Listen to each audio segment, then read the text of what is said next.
John Kennedy secretly walks in his own store, sees a cashier crying, then hears the one thing no boss should ever hear. The fluorescent lights buzzed softly overhead, casting a sterile glow across the aisles of Family Mart, a modest retail store tucked in a quiet corner of Louisiana. The air smelled faintly of cleaning solution and cardboard, the kind of scent that lingers in places where people come and go without much thought. Behind the hum of activity, customers shuffling with carts, the rhythmic beep of scanners at the registers, and the occasional clang of a stock cart, John Neely Kennedy moved unnoticed. He wasn't the sharply dressed Thuong Nhi Sai or the polished owner of the Family Mart chain that spanned dozens of towns. Today he was just Tom, a temporary worker in a faded navy blue jacket, pushing a bulky floor cleaner down aisle 12. The machine whirred low, its bristles scraping against the linoleum, and Kennedy kept his head down, blending seamlessly into the background. His name tag, slightly crooked, read Tom in plain black letters, and the store manager hadn't batted an eye when he'd shown up that morning. Corporate often sent floaters during busy seasons, and Kennedy's unassuming khakis and scuffed sneakers made him look the part. He wasn't here to make a scene. He was here to listen, to see what his company had become from the ground up, away from the polished reports and boardroom meetings. Kennedy had built Family Mart from a single storefront years ago, a place where he'd once known every employee's name, their kids' birthdays, even their favorite lunch orders. Back then, he'd been the one stacking shelves at dawn, joking with customers over the counter, and sweeping the floors himself after closing. But growth changes things. Now, with stores stretching across the region, Family Mart was a machine of its own, run by systems, policies, and data dashboards he barely recognized. He'd heard whispers, complaints from employees about schedules, about feeling like numbers instead of people. But whispers don't carry far in corner offices. So he'd decided to step into the trenches. No entourage, no announcements. Just him, a fake name, and a chance to see the truth. The floor cleaner hummed as he guided it past the freezer section, the cold air seeping through the glass doors. That's when he heard it, a soft, stifled sob. The kind that's trying so hard to stay hidden, it's almost louder for it. Kennedy slowed the machine, his eyes scanning the aisle. At the end of lane 7, tucked behind the counter where the conveyor belt sat still, a young cashier crouched low. Her head was buried in her hands, her Family Mart apron still tied tightly around her waist, as if she'd just stepped away from her register and couldn't make it any farther. Her headset dangled around her neck, the cord swaying slightly as her shoulders shook. Kennedy edged closer, keeping the cleaner moving to avoid drawing attention. The girl her name tag read Emma didn't notice him. She pulled a phone from her pocket, her fingers trembling as she dialed. Her voice, when it came, was barely above a whisper, cracking with the weight of held-back tears. "I'm trying. Okay, I'm trying so hard," she said into the phone, her words spilling out in a rush.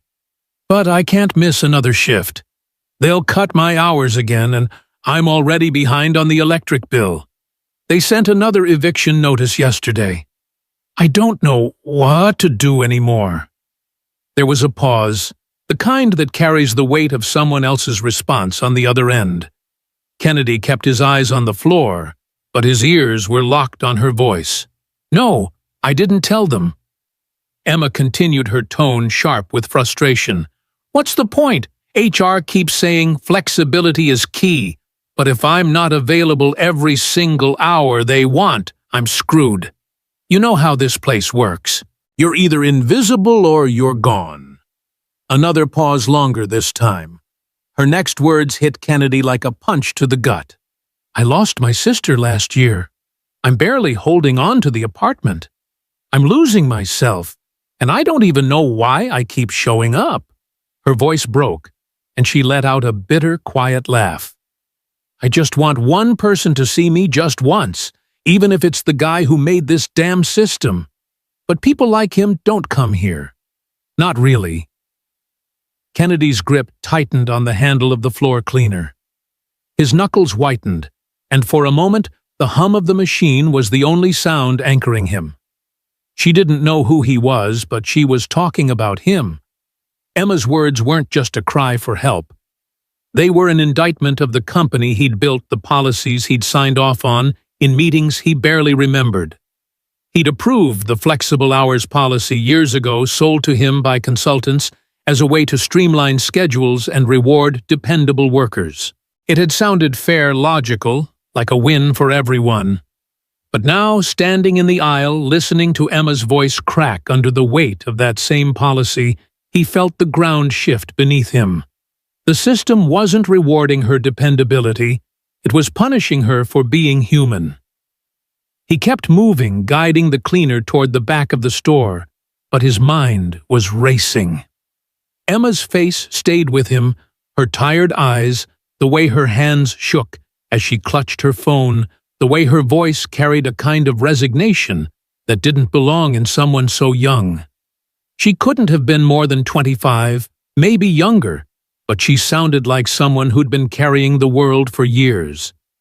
Kennedy had seen the employee handbook, the performance metrics, the spreadsheets that tracked attendance and productivity.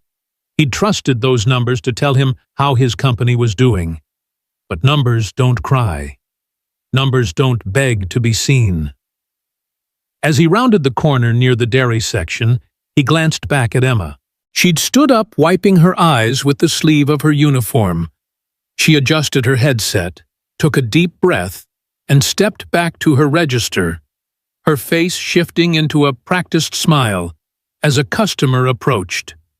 The transformation was jarring, how quickly she buried her pain, how effortlessly she played the part of the cheerful cashier.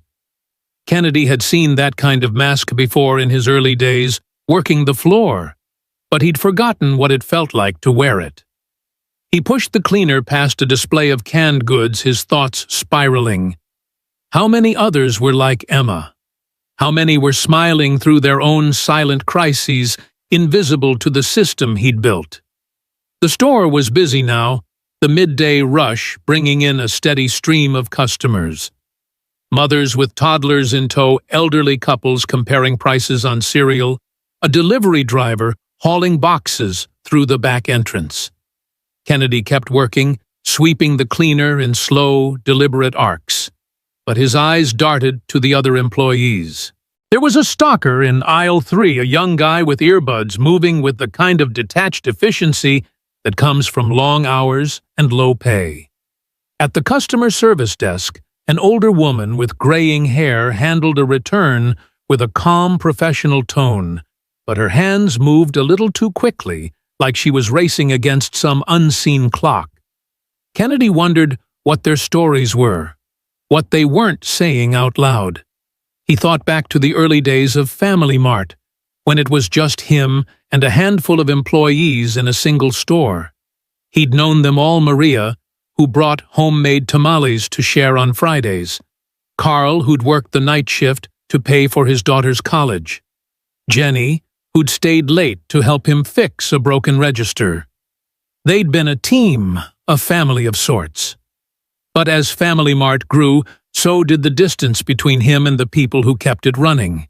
Consultants took over HR policies, came in binders, thicker than his arm, and efficiency became the gospel. He'd trusted the experts, signed the papers, and moved on to the next meeting. Now Emma's words echoed in his head. People like him don't come here. She was right. He hadn't come here, not really, not until today. By late afternoon, the store had quieted down, the lunch crowd thinning out.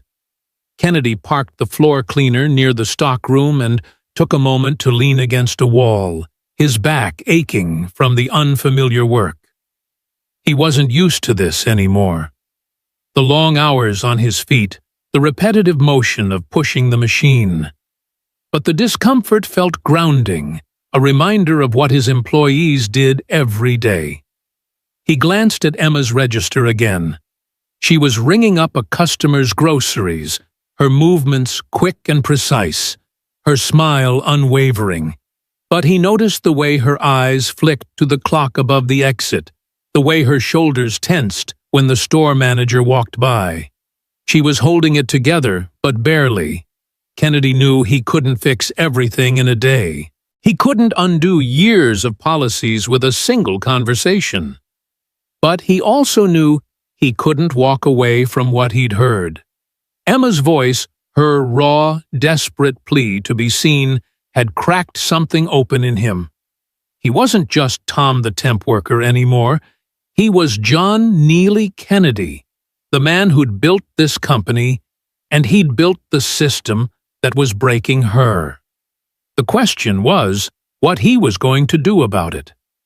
As the sun dipped lower, casting long shadows through the store's front windows, Kennedy made a decision. He'd stay, not just for the rest of his shift, but for as long as it took to understand the full scope of what was happening here. He'd watch, listen, and learn. He'd talk to the stockers, the cashiers, the cleaners, anyone who'd give him a glimpse into their world. And he'd start with Emma. Not today, not yet. She didn't need a stranger prying into her pain, but he'd keep his eyes on her, her file, her story. He'd find out how someone with her work ethic, her resilience, had been pushed to the edge by a system he'd let grow unchecked. The floor cleaner sat idle now, its hum replaced by the soft chatter of customers and the clink of coins at the registers. Kennedy adjusted his name tag, straightened his jacket, and moved toward the back of the store. He had work to do, not just cleaning floors, but cleaning up the mess he'd allowed to take root. Emma's words rang in his ears as he walked. "I just want one person to see me." He saw her now, and he wasn't going to look away. The morning sun filtered through the smudged glass doors of Family Mart, casting a pale glow across the linoleum floors. John Neely Kennedy still cloaked in his disguise as Tom the temp worker pushed a cart of cleaning supplies down aisle 9. The store was quieter now, the early hours filled with the soft shuffle of stockers refilling shelves and the occasional chime of the front door as early customers trickled in. Kennedy's navy jacket hung loosely on his frame, the name tag reading Tom pinned slightly askew. He'd been at the store for 2 days now, blending into the rhythm of the place, sweeping, wiping down counters, restocking paper towels in the restroom. But his eyes were always moving, watching the employees, the customers, the small details that reports never captured. Emma, the young cashier whose tearful phone call had shaken him, was at her register again, her movements quick and precise, her smile a practiced mask. Kennedy couldn't shake her words from the night before. "I just want one person to see me." They clung to him, a quiet accusation that followed him through every aisle. He'd come back today with a purpose, not just to observe, but to dig deeper. The floor cleaner was parked in the stockroom for now. Kennedy had volunteered for odd jobs around the store, anything to keep him close to the pulse of the place. He started near the back, organizing a stack of cardboard boxes that had been left in disarray. As he worked, he kept an ear on the conversations around him. A stalker named Luis, barely out of his teens, grumbled to a coworker about the new schedule posted in the break room. "They cut me to 12 hours next week," he said, tossing a box of cereal onto the shelf with a little too much force. "I told them I can't do mornings because of school, and now I'm barely on the roster." The other worker, a middle-aged woman named Carla, nodded, but didn't look up from her pricing gun. "That's the flex schedule for you," she muttered. "You say no once, and the system spits you out." Kennedy's jaw tightened. The flexible hours policy again. He'd signed off on it years ago, back when Family Mart was expanding, and consultants promised it would optimize staffing. The pitch had been simple: reward availability, reduce absences, keep the stores running smoothly. It sounded like a win for everyone. Managers got predictable schedules. Employees got stability if they could work open hours. But what he was hearing now told a different story. The system didn't reward hard work. It punished anyone who couldn't bend to its demands. A sick kid, a second job, a family crisis, any crack in availability, and the algorithm flagged you. Fewer hours less, pay no mercy. Kennedy stacked another box, his hands moving slower as he processed the weight of it. He'd built Family Mart to be a place where people could thrive, not just survive. How had it come to this? By mid-morning, Kennedy had moved to the front of the store, wiping down the checkout counters near Emma's lane. She was ringing up a customer's groceries, a harried mother with a toddler tugging at her sleeve. Emma's voice was warm, professional, as she chatted about the weather and bagged the items with care. But Kennedy noticed the way her eyes flicked to the clock above the exit, the way her fingers lingered on the scanner for a moment too long, like she was bracing herself for the next task.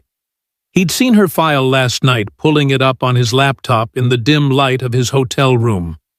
Emma Thompson, cashier, Level 1 store, 47, Louisiana.